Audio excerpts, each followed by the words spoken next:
On the summit of the mountain, where majestic pines tower over the surroundings and stillness cloaks everything like a delicate veil, an elderly instructor sat atop a massive stone, gazing intently at the boundless horizon.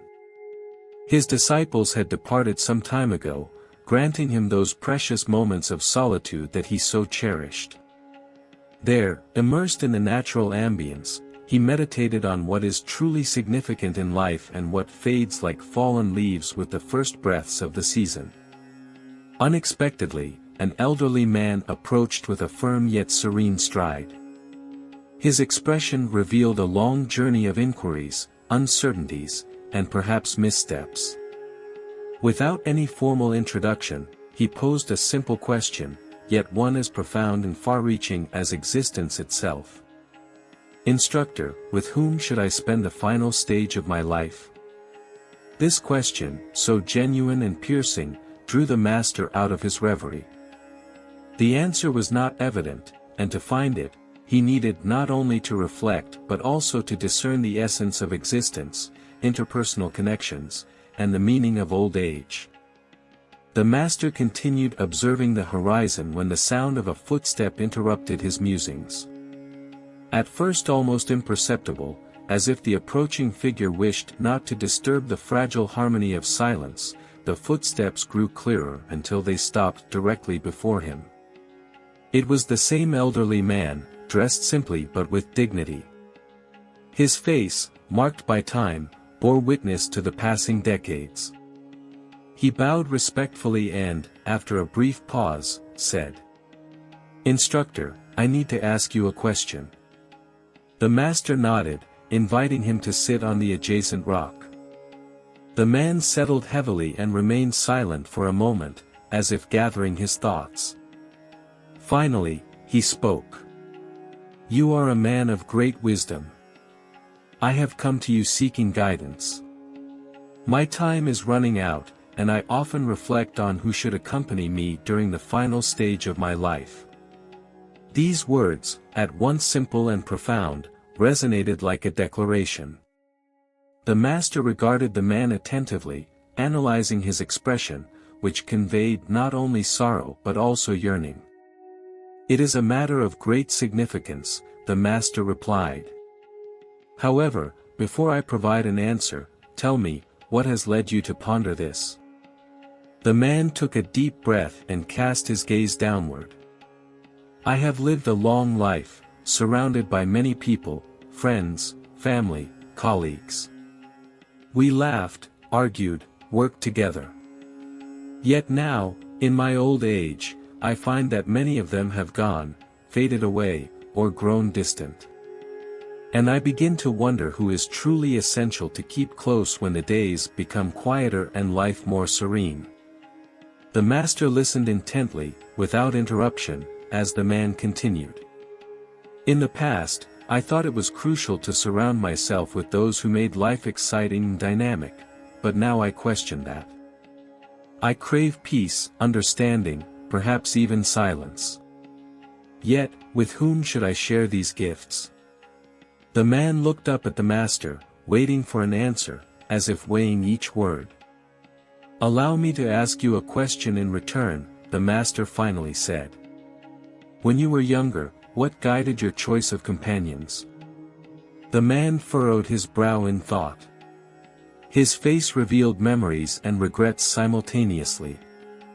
"In my youth," he began with a nostalgic smile, "I sought out those who could help me advance, inspire me, drive me forward. Yet perhaps I did not consider that such individuals might drift away when life became slower." The master nodded, signaling that this was precisely the response he had anticipated. "Then let us reflect together," he said. "What is truly essential in companionship as one grows old?" Thus began their deep and introspective dialogue, in search of an answer to a question few dared to ask themselves: what is genuinely meaningful? The man repeated the master's question, as if savoring the words in his mind. "I thought I had the answer. However, with each passing year, my conclusions change." The master observed him warmly. You mentioned stillness and understanding. Yet, why do you believe that is not enough? The man exhaled deeply, lowering his gaze once more. Before continuing, remember to give the video a like if you're enjoying it, and subscribe to the channel to receive the best tips on how to attract abundance and prosperity into your life. Let's move on. Looking at his calloused hands, the man sighed with calm. Sometimes, that serenity turns into isolation. And finding understanding can be arduous, especially among those who live in haste or are too young to grasp my concerns. The master pondered for a moment, gazing at the pine trees surrounding them. You speak of loneliness, but does silence necessarily imply disconnection? Does understanding always require words? The man reflected on those words, his gaze drifting toward the distant horizon. Perhaps you are right. Maybe I am not seeking people to talk to, but those who simply remain close. The master nodded peacefully. Exactly. Old age is a time when words lose their importance, and presence, on the other hand, becomes invaluable. The man offered a faint smile. And how can I choose those who know how to simply be present, without bringing turmoil or unnecessary emotions? As you can see, I have merely transformed the original text using more formal and precise synonyms without adding any additional comments or analysis. If you need me to rephrase another fragment, don't hesitate to share it with me. The master responded calmly. If you find stillness within yourself, you will attract silence. Many seek noisy conversations, intense emotions, and constant activity. That's true, the man acknowledged. But your task is to find those willing to share your rhythm of life, not to impose their own. The man nodded, as if gaining new understanding. I realize that, as I grow older, I value simplicity more. Not grandiloquent communication, but intrinsic sincerity. The master smiled as he observed the transformation in his companion's expression. Then, sincerity will be your discernment. Seek those who are honest with you and with themselves. So, stillness, understanding, and integrity. That's correct, replied the master. These qualities lead to true harmony, even in old age. The master's words seemed to fill the surrounding space. The man remained silent, absorbed in his own thoughts. At that moment, something in his gaze transformed, it became deeper and more serene. Finally, he looked at the master and said, I understand. I need to cultivate inner stillness. Both remained silent, letting the quiet speak for them. In that serenity, the man began to realize that old age is not a time to seek answers externally, but an opportunity to find harmony within oneself. After a long pause, the man raised his eyes, now calm and reflective. His hands, which had previously been nervously gripping the edge of his cloak, relaxed, as though his thoughts had brought him inner peace. You are right, instructor, he said slowly. I always believed that life in old age would be full of people, noise, and events, but now I understand that what matters most is not the quantity, but the quality of what surrounds me. The instructor offered a faint smile but remained silent, allowing the man to continue his musings. I have noticed that shallow conversations drain me. Nowadays, I find greater joy in solitude or in listening to authentic expressions, free of pretense or longing. He looked at the instructor, as if seeking confirmation of his thoughts. It is a natural progression, the instructor finally replied. Youth craves noisy company to feel connected to the world, while old age seeks solitude to understand it. The man nodded, realizing that his feelings were part of a profound truth. I have noticed that, when I manage to find a moment of stillness, I begin to discern things more clearly, as if the noise of life had previously stifled my own reflections. The instructor observed him with approval. "It is in silence that wisdom arises," he stated. But silence is not merely the absence of sound, it is the ability to listen to yourself and to those who truly matter. The man smiled. "You know, in the past, I was afraid of solitude, it seemed somber and threatening. Now I understand that solitude can be radiant if there is inner peace." The master leaned forward, as if to emphasize the significance of his next words. "Old age is. It is a period in which you must choose carefully with whom to share this serenity, and they don't necessarily have to be old companions. They can be those who understand you here and now." The man reflected, his gaze drifting to the pine trees swaying gently. The master smiled broadly. "You reach meaningful insights. The more you allow others to witness your inner stillness, the easier it becomes for them to integrate into your universe."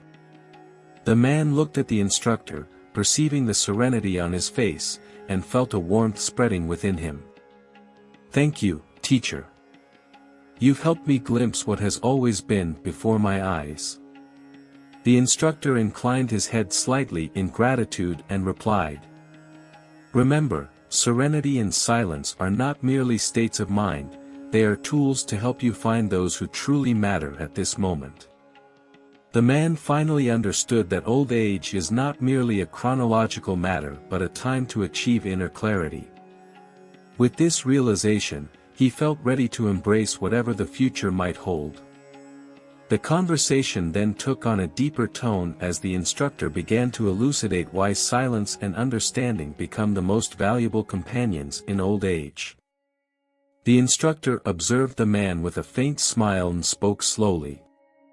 "Silence is a great teacher that reveals us to ourselves. It helps us discern that true wisdom lies not in words but in the peace of the spirit."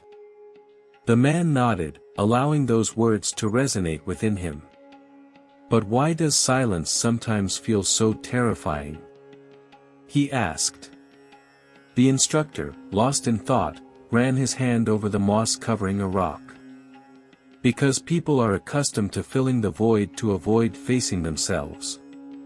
However, in old age, that encounter becomes inevitable. If you learn to accept yourself, silence will become your ally." The man furrowed his brow slightly as he pondered the instructor's words. "And understanding? Is that also connected to this?" The instructor nodded. "Understanding doesn't lie in trying to change another person but in observing them as they are and accepting them.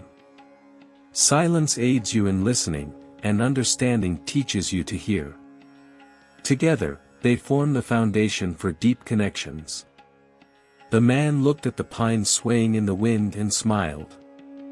"You know, I used to think relationships were built around shared interests, constant conversations, and joint activities. Now I understand that the most important thing is the sense of calm you feel when you're with someone." The mentor nodded. "If a person doesn't bring chaos or unrest into your life but instead enhances your peace, then that person truly stands out."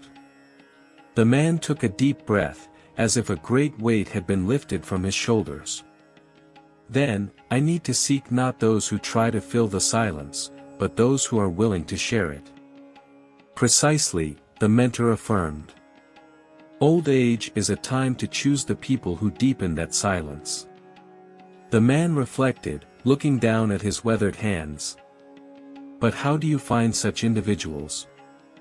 I suppose they're rare." The mentor smiled warmly. "You don't need to look far. Sometimes they're already nearby, but you haven't noticed them because of the noise surrounding you." The man raised his eyes, now filled with resolve. "I must seek those who bring peace, not unrest." The mentor nodded, his voice growing gentler. "Exactly.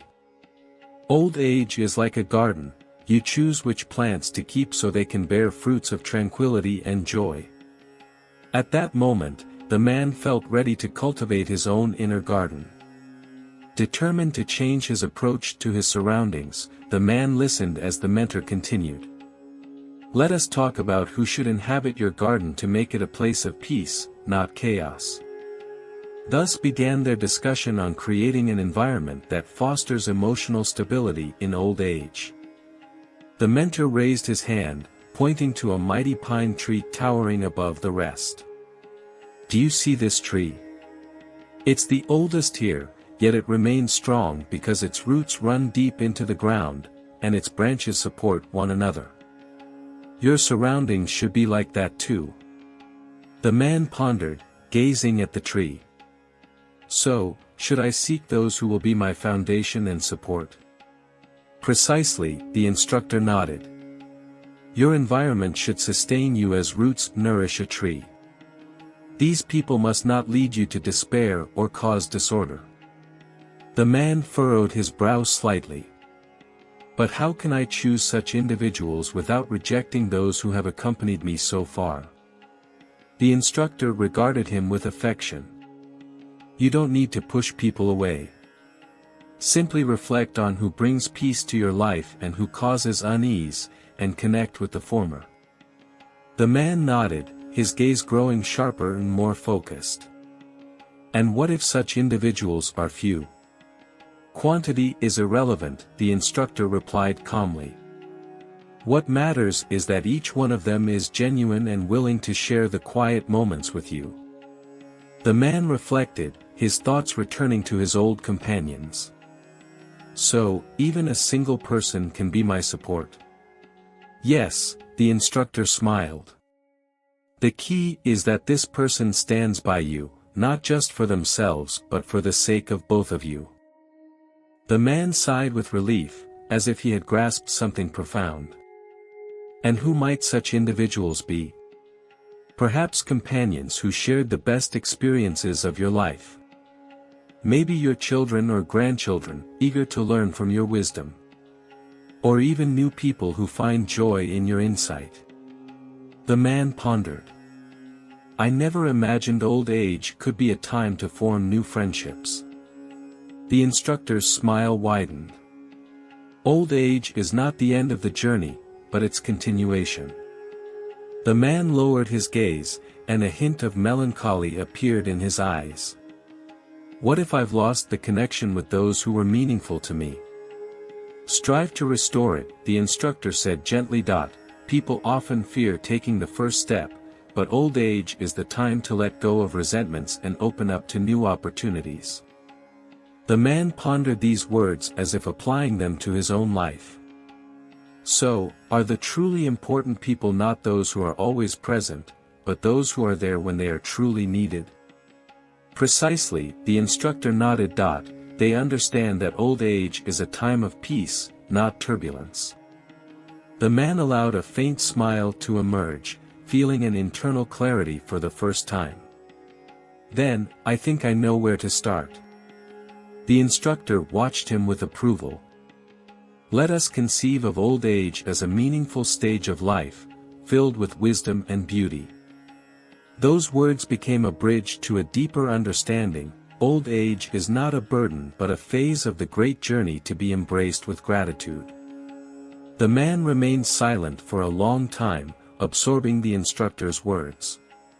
His gaze, once full of unease, now appeared serene, focused, and filled with inner strength. You are right, instructor, he finally said. I have feared old age excessively, seeing it only as decline and loneliness. But now I am beginning to understand that it is not the end of the journey, but its beginning in a new form. The instructor nodded, observing the changes in his companion. Old age is a period when, like a river, one becomes calmer but deeper. No longer driven by the torrents of youth, its depth holds a power that was not apparent before. The man smiled. I never thought of myself as a river, but it is an accurate comparison. I feel that everything in my life is flowing toward its purpose, like a current. The instructor responded with a calm smile. Old age is not a reason to stop. It is the moment to reflect on the path you've walked, accept it, and perhaps share your wisdom with those just beginning their own journey. The man thought deeply, and his face lit up. Then, I can truly be useful. I can share what I've experienced so that young people don't make my mistakes. Precisely, the instructor confirmed. You become a mentor. Old age is not a farewell, it is the role of a guide who helps others find their way. The man gazed at the horizon, as if suddenly able to perceive something that had previously been hidden from view. I used to think that as the years pass, one loses significance, but now I realize I was wrong. Old age offers the opportunity to find a new purpose. The instructor replied calmly. The purpose of old age is not to chase external things but to embrace inner peace.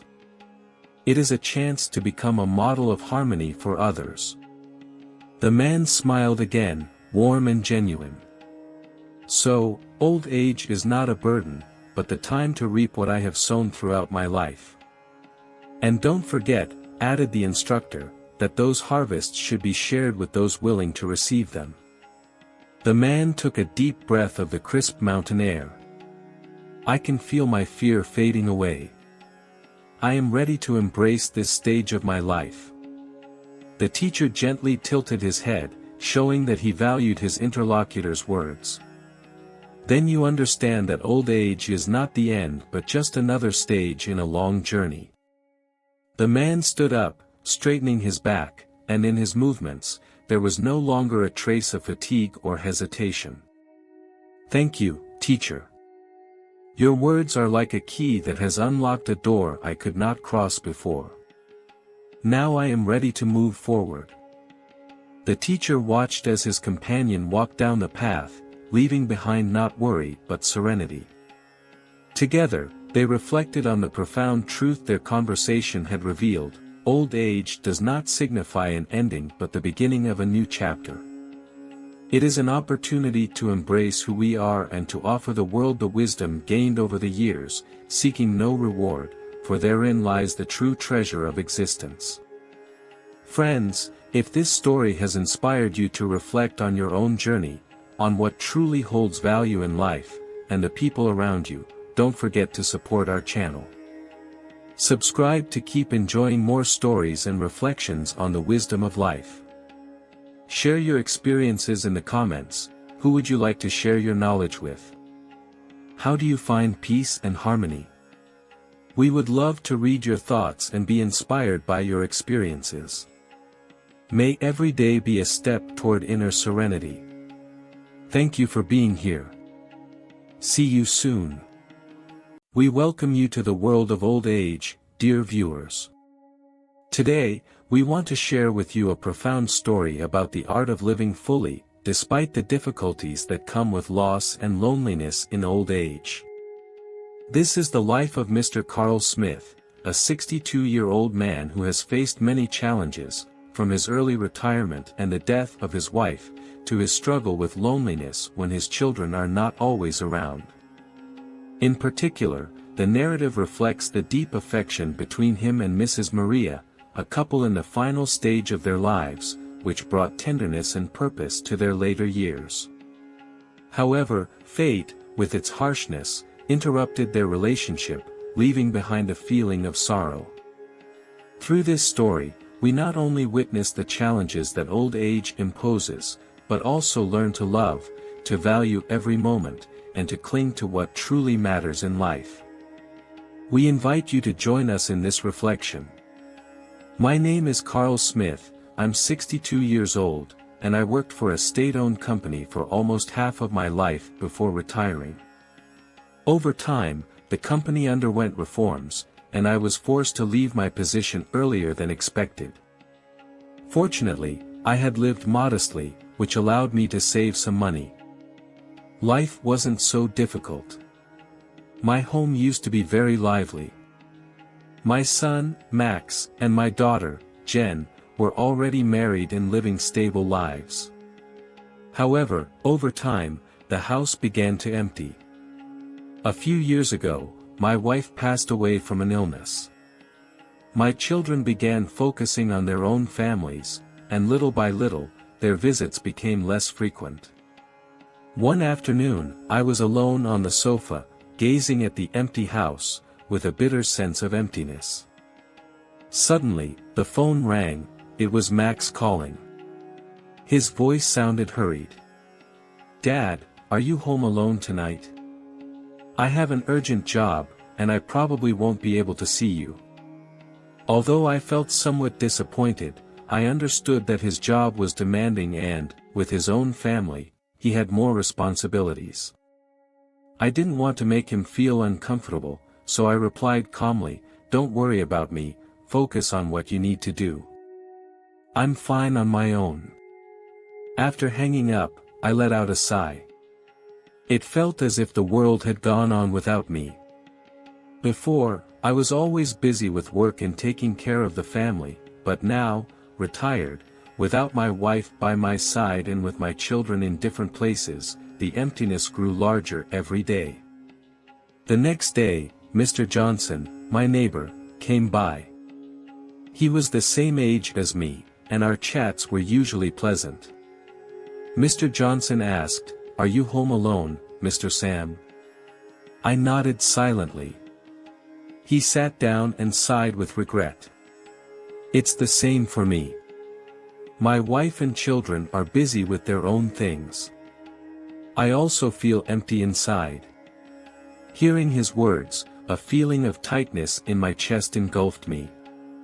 A deep, helpless sadness filled my mind. Loneliness seemed unavoidable at this age. "We need to think about the future," Mr. Johnson continued. "What would life be like if one day you were the only person left, with no one by your side?" His words pierced my chest like a sting. I couldn't help but picture what it would be like to be completely alone in this big house one day, with no one to talk to or care about my well-being.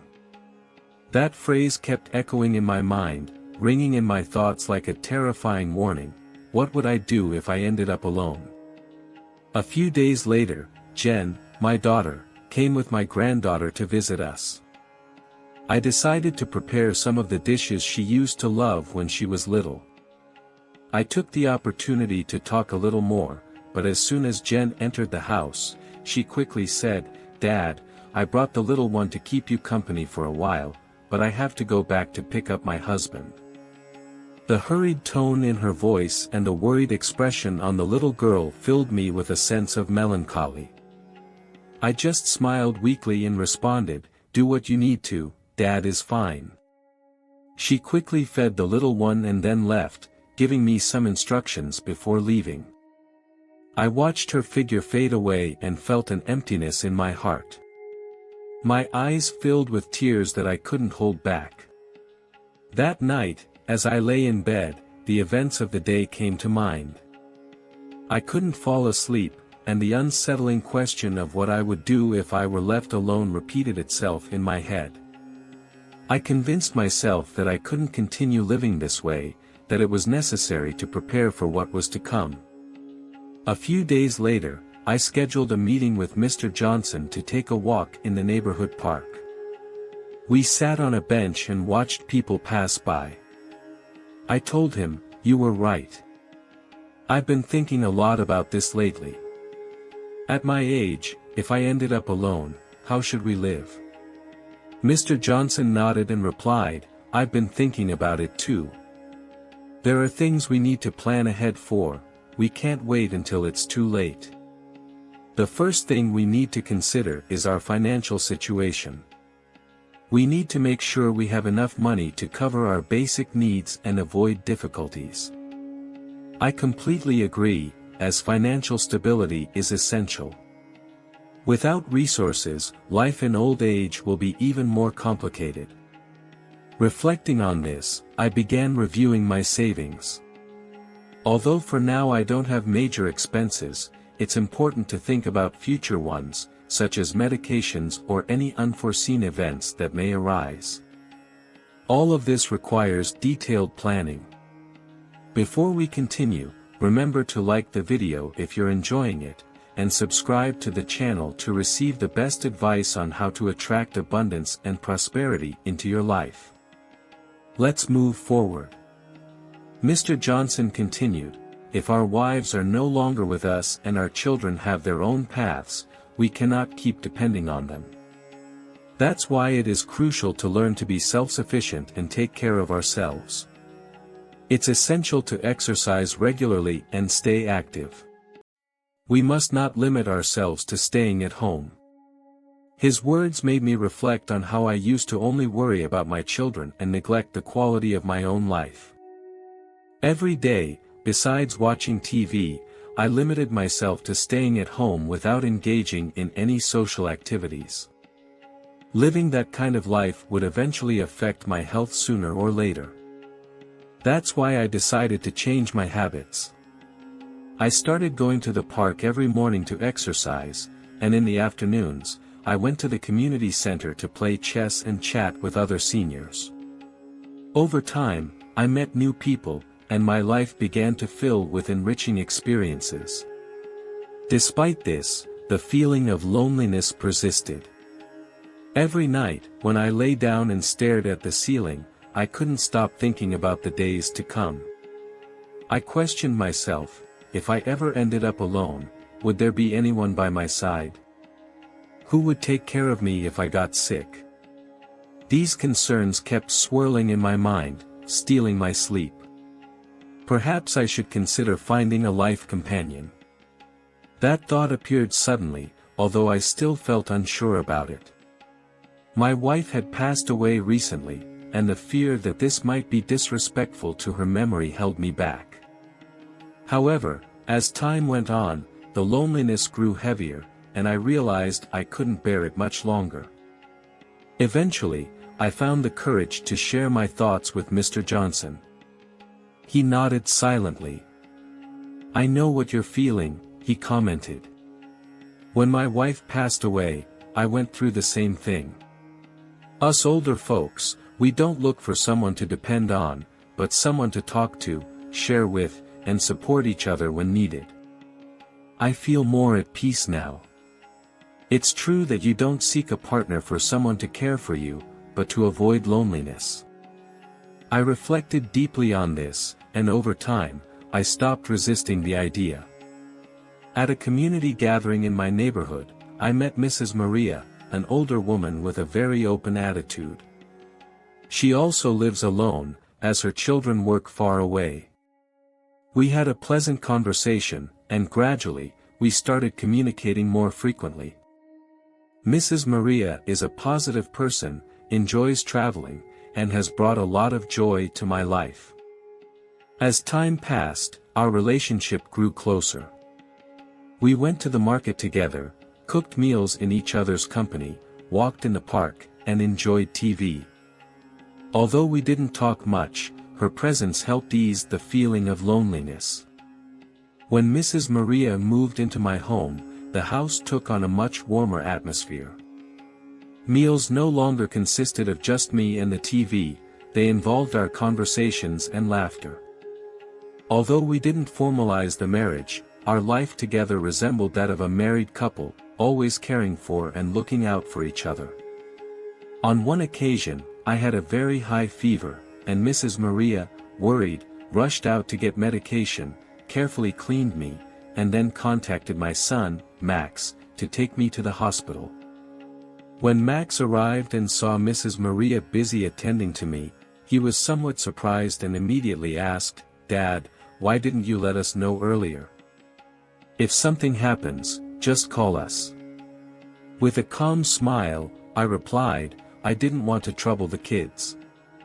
Each one is busy with their work, and besides, Mrs. Maria takes wonderful care of me." Max nodded with eyes full of gratitude. He accompanied me to the hospital, where the doctor confirmed it wasn't anything serious and that I just needed a few days of rest. Max insisted I go to his house so he could take care of me, but I preferred to stay in my own home, where I felt more comfortable, especially since Mrs. Maria was already looking after me. This way, the kids could rest easy. Max didn't say anything else, just asked Mrs. Maria to confirm that everything was fine before leaving. When we got home, I lay in bed, watching Mrs. Maria busy attending to everything, which filled my heart with a warm feeling.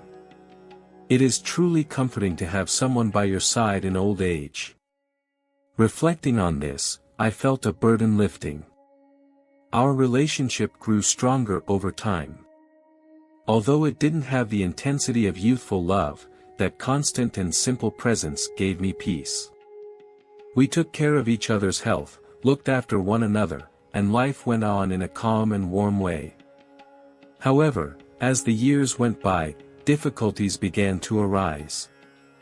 One day, Mrs. Maria's son called me to inform me that he was getting married and wanted her to move back in with his family. Upon hearing this news, I felt a sense of distress, though I tried to remain calm and said to Mrs. Maria, "Your son is getting married, that's a good thing, maybe it would be better for you to go live with them."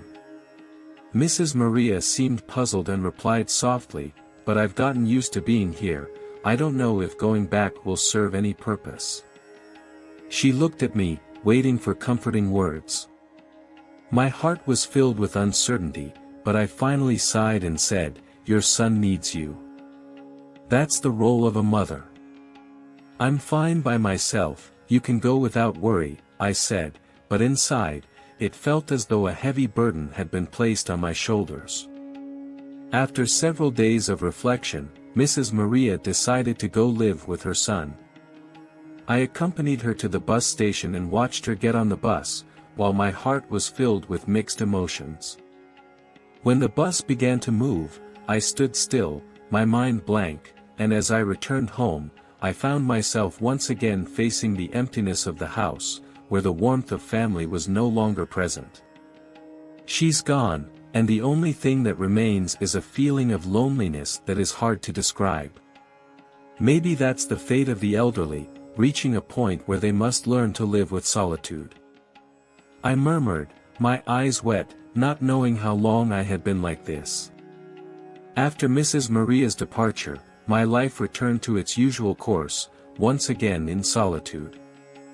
I smiled sadly at myself in the mirror. Every morning, I continue with my exercise routines, have conversations with old friends, but the emptiness in my heart lingers, unable to fade. Max and Jen, my children, sometimes contact me to check on how I am, but they have their own homes and obligations, so they can't always be with me. I don't want them to worry, so I always tell them that I'm fine, even though, in reality, the loneliness inside me grows more and more. One day, while in the common room, I overheard some people talking about nursing homes, and an idea began to form in my mind, maybe it would be good to start thinking about my future. The next day, I called Max to tell him about this thought. Max stayed silent for a moment and then asked, "Dad, do you really want to go to a nursing home? Don't you think it's a cold place?" I smiled with melancholy and replied, "Max, it's not about whether it's cold or not. What I need is a place where I can be at peace long term. You all have your own commitments and can't always be by my side. In the nursing home, at least there are people who take care of me, peers my age to talk to, and that's better than staying alone at home." Max seemed uncertain, mentioning that he would talk to Jen and give me an answer later. A few days later, Max and Jen came to the house. They both settled on the couch, looking thoughtful. Jen broke the silence, "Dad, we understand that being alone at home is not easy, but do you really think you could adapt to a nursing home? We're worried that you might feel even more isolated there." I looked at my children, and a warm feeling flooded my heart, though I remained firm in my stance. "Don't worry about me, I've thought it through. I need a place where I can be at peace and enjoy my years. A nursing home doesn't have to be negative, and I don't want you to be distressed about me." My words left Max and Jen speechless. I knew it wasn't an easy decision for them, but I had to make it, not just for my sake, but also so they could focus on their own lives without worries. Upon hearing me, they finally accepted. Max said, "Dad, if that's your decision, we'll respect your choice, but we promise to visit you often so you won't feel alone." I nodded, relieved, as if a weight had been lifted. A few months later, I moved to a nursing home on the outskirts of the city. This place has an excellent environment, a garden, a common room, and many other older adults like me. On my first day, while walking through the garden, I met Mr. Vong, who has lived here for a long time. He was very kind, greeted me, showed me around, and introduced me to some of the new residents. That night, lying in bed and watching the night view from my room, I felt a sense of calm. Although this place was unfamiliar to me, at least I no longer had to face the emptiness alone. Over time, I met several people, and my existence began to take on a new meaning. After 6 months of living in the retirement home, I got used to the daily routine. Every day, I enjoyed good meals, exercised, and shared moments with my new companions. Although playing chess is a simple activity, I now feel much more relaxed and at peace than before. Max and Jen don't stop calling me to make sure I'm okay, worried about how I'm adjusting and if I need anything. I always tell them that everything is fine, that I lack nothing, and not to worry. However, one day, something unusual happened. After lunch, as usual, I was in the garden enjoying the sun when I received a call from Max. His tone of voice indicated urgency. "Dad, Aunt Maria had a car accident, and she's being treated at the hospital." My heart stopped for a moment. With a trembling voice, I asked, "What? How is she?" Max, with a broken voice, replied, "I just found out and came quickly, Dad. Do you want us to go to the hospital?" It felt like everything around me was spinning. The news about Aunt Maria struck me like a knife. I hung up the call and asked the nursing home staff to take me to the hospital as quickly as possible. During the drive, my mind was a mess. I remembered the last moment I saw her, when I smiled at her and told her to take care. And now, everything was different. Upon arriving at the hospital, I found Max and Jen waiting outside the emergency room, their faces filled with worry. Max came over and helped me sit down. "Dad, the doctors are doing their job, but the situation is critical," he told me. I fixed my gaze on the red light above the operating room door, and all I could do was pray silently. I trusted that Aunt Maria could make it through this, as she had always been a resilient woman. However, anxiety weighed heavily on my chest, and I couldn't shake it off. Time seemed to stretch, every second increasing the tension in my nerves. Finally, the door opened, and the doctor appeared. I quickly approached and asked about her condition. With a tired expression, the doctor shook his head. "The patient is elderly, and her injuries are very severe. The family must be prepared for the worst." Those words hit me like a blow to the chest. Max helped me sit again, feeling how my strength faded. The door opened once more, and a nurse came out, pushing Aunt Maria's stretcher. Her face was pale, and her breathing was weak. Seeing her in that state, I couldn't hold back my tears.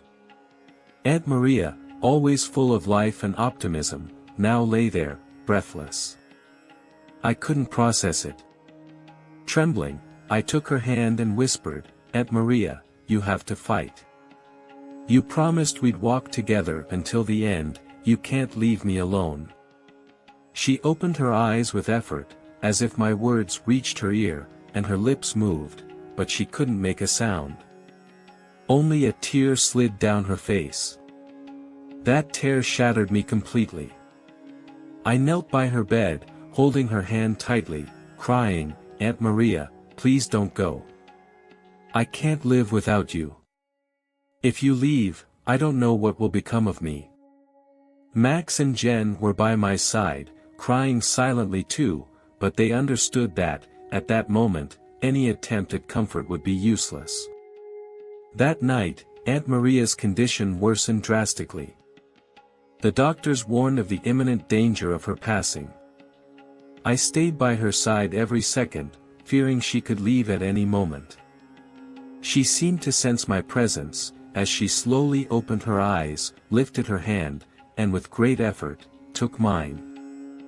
Her skin was cold and fragile, so I held her hand more tightly. Tears continued to fall onto her hand. With effort, she moved her lips and said, "Sam is fine." Then, her hand slid down and her eyes slowly closed. I froze, a deep pain spreading through my chest. Tears blurred my vision as I whispered, my voice broken, "Aunt Maria, don't go, don't leave me." But I received no response. In that moment, my heart shattered. Aunt Maria was gone, the last person who truly cared about me was no longer there, and my world sank into darkness. After her passing, I was engulfed in a sense of confusion, lacking the motivation to do anything. Upon returning home, I felt like I had lost an essential part of myself. My heart felt hollow. The older friends I used to walk and talk with noticed my sadness but didn't know how to comfort me, so they simply accompanied me in silence. I understood that, at this age, losses cannot be easily overcome. When something is lost, it can never be recovered. Max and Jen, noticing my low spirits, often visited me, bringing their little children, hoping their presence would provide me with some relief. The laughter of the children might help me feel better, but I feel my heart is closed, unable to experience true happiness.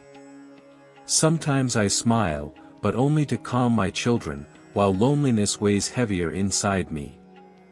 One day, Max sat beside me, looked at me with confusion, and, unable to hold back, said, "Dad, Dad, don't be sad, Mom Dolores wouldn't want to see you like this." I shook my head, sighed, and replied, "Max, there are things that cannot be expressed in words. Letting go means letting go. You're young and don't understand, but when you grow old and suddenly lose someone close, it feels like the whole world is crumbling." Max was silent for a moment, then took my hand and gently said, "Dad, Dad, we're still here, your children and your grandchildren. We will always be by your side." Those words gave me some comfort, but the sense of emptiness remained. I nodded.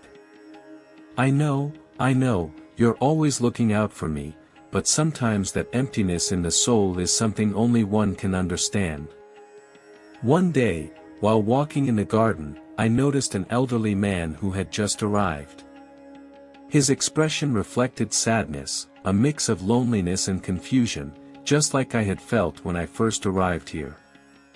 I approached him, patted him on the shoulder, and said, "Sir, are you new here? Would you like to take a walk with me?" He looked at me, nodded silently, but didn't speak. We walked together down the narrow garden path, without talking, but I felt he sensed my empathy. Older people often face loneliness, but here, at least, we have each other to share this last part of the journey. That night, while lying in bed, the image of Mom Dolores came to my mind again. Her voice seemed to still echo in my ears, and her smile, her tenderness, transformed into the most precious memories of my life. Though she is no longer here, her love and essence left a lasting strength inside me. With my eyes closed, the weight of loneliness seemed lighter than before. Though Mom Dolores' passing left a void in me, it also gave me a valuable lesson. It is essential to cherish every bond in our life, whether with family or friends, because they all have special meaning. The next morning, I was in the nursing home garden, letting the warm sun envelop me, aware that nothing in this world is eternal. However, the feelings that once filled our hearts will always remain, becoming a source of emotional strength to move forward. Dear viewers, Haruki Murakami once said, "I always believed that aging was a gradual process. However, it's not that we age little by little, it happens suddenly. In an instant, one day is gone. Looking back, an entire year has passed, and before you know it, your whole life has passed. Don't assume you'll always be young, there will come a time when you'll notice your youth has faded, the first silver hairs will appear, and subtle lines will begin to form on your face. As time passes, we all grow old, reaching a point where you avoid mentioning your age. The more years you accumulate, the more you are frightened by how quickly time seems to pass, especially when you see how your parents become more fragile and constantly depend on your support.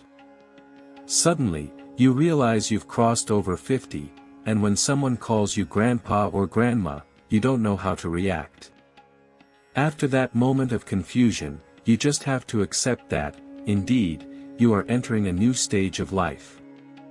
Some say that in youth, one fears nothing, but when you express that, you realize you no longer have the same confidence. Even that statement seems more like an attempt at self-comfort, maybe it only makes sense in the moment you say it. Tears have emerged, but they have already faded, and people become quieter. It's not that they lack words, but they simply have lost the desire to express them. You have many companions, acquaintances, and friends, but few truly manage to understand you. At times, there isn't a single person who truly pays attention to what you're feeling. The people around you can't understand you, and words of encouragement are often just a courtesy to prevent you from feeling too uncomfortable. Instead of continuing the conversation, you choose to remain silent, aware that only you can truly understand yourself. There are moments when you simply don't want to express anything. When night falls, in the silence, you close your eyes and focus on the rhythm of your own heart. You are alone, but you don't feel isolated. Sometimes, no matter what others think, it no longer affects you. Their words belong to them, so why should you give them importance? Trust in your essence and your judgment, more than in what others say. Over time, people become more considerate. In youth, we fear neither the sky nor the earth, because we are always full of confidence and energy. By middle age, you realize that life holds many surprises that don't follow the path you imagined. The difficulties often outweigh the favorable moments, and sometimes, it's necessary to accept that destiny has the final say. You realize that, no matter how hard you try, you can't control everything, but as long as you've done your best, there's no reason to regret it. You begin to appreciate yourself, recognizing your own virtues, but without falling into vanity, choosing to live a life based on humility. That humility is what truly makes you worthy of admiration. Over time, you start to notice that you are no longer the same person. You realize that you have undergone a transformation. The years pass, the spirit strengthens, experiences become deeper, and what truly changes is love. In the past, you believed love was just about holding someone's hand and never letting go, loving until your hair turns gray. With time, you realized that many relationships are just fleeting, an imposed coexistence, and life goes on without a defined path. The past, the present, and the future, who is who in all of this? You no longer find the answers, not even in the most distant memories, everything becomes confusing. As you go through life, you realize that the longer you live, the more you understand that existence is full of situations that were once hard for you to accept. Now, even those things that used to bother you no longer have as much impact on you. What you don't like, you simply let go. Life's difficulties are sometimes inevitable, no one is to blame. There are people whose intentions are not as pure as you once thought. If you were too kind to them, they'll interpret it as something normal, a mistake on your part. From now on, begin to be more conscious of taking care of yourself and, if necessary, maintaining a more distant attitude with others. Over time, you realize that life is full of disappointments. You have given your all, but what you get in return isn't significant. As hope grows, so does disappointment. When disappointments repeat, you start expecting less from things. Everything has its limit. Recognize when it's time to move forward and when it's better to take a step back. Disillusionment is something everyone experiences, but hope is the deep yearning of every human being. When you find peace within yourself, gains or losses lose their importance. As time passes, you realize that by trusting only in yourself, you will always be able to move forward. No one will give you a confidence as firm as the one you can give yourself. In moments of solitude, that's when you truly have the chance to grow. Every challenge you manage to overcome becomes an achievement. Life is short, and although you may experience pain at some point, you will eventually find lasting happiness. In the end, you realize that not many people genuinely care about you. Even though you have many people around you, many friends, most of those relationships are superficial. The ones who truly care about you are few. When you go through tough times, you understand how lonely life can be. If no one is paying attention to you, it's necessary to learn how to take care of yourself. Let things flow naturally. What belongs to you will come on its own, and what doesn't, don't push it. Instead of getting stuck in suffering and complaints, choose to live with joy and serenity. Let go of what no longer belongs in your life, and value what truly matters. And when the time comes, take a step forward without looking back, leaving strong emotions behind. A human life is not completely predestined. If this message resonates with you, give it a like, share it, and subscribe so you don't miss the latest videos on the channel. Be sure to activate the bell to receive alerts when we post new content. Thank you for following us and giving us your support.